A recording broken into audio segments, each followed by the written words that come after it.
Hello, hello. I-flex ko nga lang po itong tanim ko ng orchids. Ito po yung puti. Ganda po niya.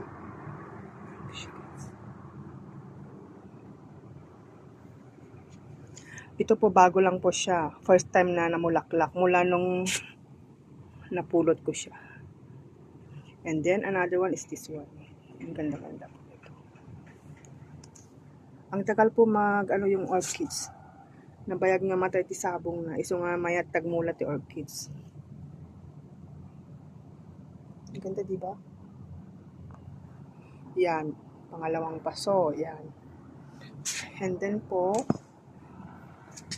yung isa, ilang beses na po itong namulaklak. Itong isa, maliliit lang po yung ano niya. Maliliit lang yung bulaklak niya. Tatlo po siya. 1, 2, 3. Itong isa, ay nag-mix siya.